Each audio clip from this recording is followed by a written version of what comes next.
To our fourth? I have no idea. We'll go with fourth comedy special right here at Lafayette College. It's good to be back. I graduated last year, and Mom put me in charge, so you guys better listen. We have a lot of great comedians here tonight. I personally have been creeping on the group chat for the last 3 months, and there's lots of good stuff going on in there. So let's go ahead and hand it off to our first comedian, Zachary Bartholet.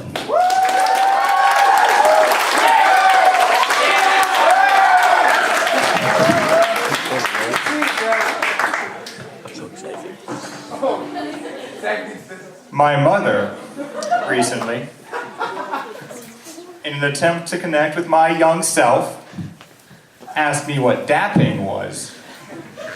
This is not dabbing we're talking about. Dabbing, you know, the ASL sign for eternal virginity. This is dapping, with a P. And I had never heard of this term dapping before. So I answered my mother with full sincerity. I said, "Mom, I have never heard of that word before, and nor have I ever heard of any words slightly related to it, perhaps only one letter different. Please stop talking about this. Get some sleep. We can continue this conversation. Never." But then I looked it all up on the line, and it turns out, folks, dapping is a thing. It's from West Country, UK, and it's when a man slaps his penis on another man's face as an insult. That had to be some kind of like fucked up Middle Ages thing. Some goddamn duke in his castle would be all like, "You have offended my honor, court jester, and the insult must be reciprocated." Thwack! But how do they hit each other in the face? I think that's a question that needs asking. Because that seems like a little bit too much prep work, if you ask me. You'd be like, "You're asking for a good dapping. Now hold on 1 second. You have to leave the room, come back 3 to 5 minutes later with a stool, set the stool up just right, and you'd better hope that it's the right size stool. Because every gentleman knows it's not a proper dap unless it is square on the cheek." Let me tell you, this one time my buddy Randy, he dapped me on the forehead. I couldn't look that kid in the eye for a week. Shameful. But once I found out what dapping was, I became very, very concerned. Because I know for a fact that when I told my mother I did not know what dapping was, even though I spoke nothing but the truth, she did not believe me. And she probably looked it up online herself with her own free will and volition. So now my mom thinks that here at Lafayette College, whenever we have some pent-up aggression towards someone and we just gotta let them know exactly what we think of them, why, we grab a stool, whip out our cocks, and thwack away. And in related news of middle-aged white women failing to understand young people, everyone here remember when Hillary Clinton told us all to Pokemon go to the polls? I wonder whatever happened to her. But that really pisses me off because she hired speechwriters, the best speechwriters she could find, a seasoned politician, and her army of professional speechwriters, their minds working in unison, came up with Pokemon go to the polls. Makes me want to go Pokemon shoot myself in the head. But sometimes I like to imagine that we live in an alternate reality, where when Hillary Clinton made that tremendous speech, Pokemon was still a thing, but Pokemon Go did not yet exist. So boy, was she just shoehorning it into there. Rather than be condescending attempts to pander to young voters, I think we'd all see it as a diseased and aging mind struggling to retain any glimpse of sanity.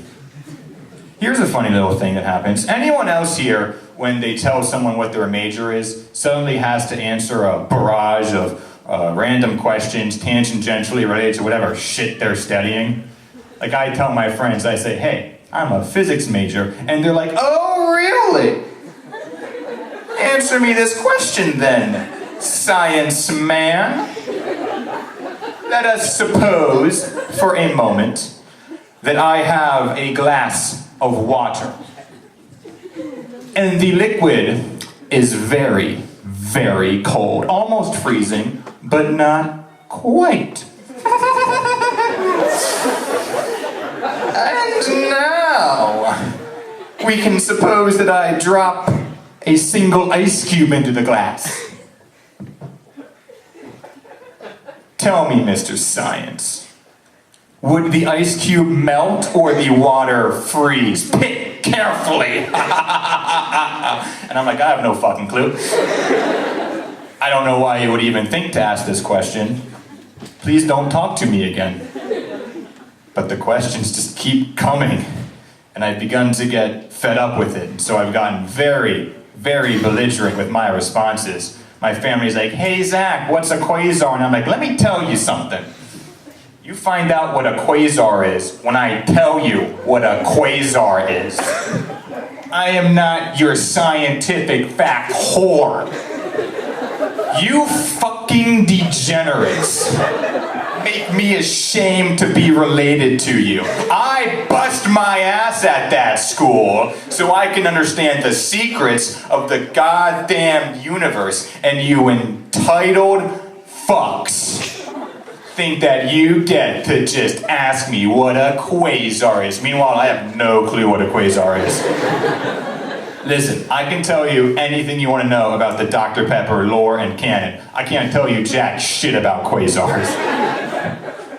But that's me. Sometimes I just get very, very angry. Like at my friends. This one time, my buddy, he really pissed me off. See, what happened is that I had a dream where he had sex with my wife. Now, I don't have a wife, and it was just a dream, but I was still very, very offended when I walked into that room and saw my best friend, the man who we've been friends since childhood. I thought I could trust this man with my life. And my wife, why?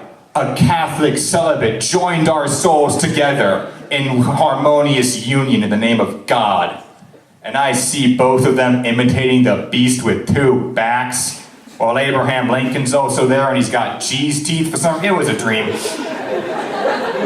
Let me tell you, folks, I had to dap on everyone involved for that. And even to this day, I refuse to say a word to this so-called friend, because I ask you, what does it say about a man's moral character when you have even the possibility of imagining him having sex with your hypothetical wife? I leave this question up to you, but I think we all know the answer. This other time I had a dream where I talked to God, and that was pretty strange. Because, it doesn't happen every day. It was me and God told me some things that blew my fucking mind. I'm not gonna get crazy and try and start a new religion, because I think that happens after 3, maybe 4 dreams you're allowed to do that. This was only one. It was only 5 minutes, but still, I learned some shit about philosophy, meaning of life. Here's the problem. When you wake up and you remember the general idea of the dream and then forget everything that happened?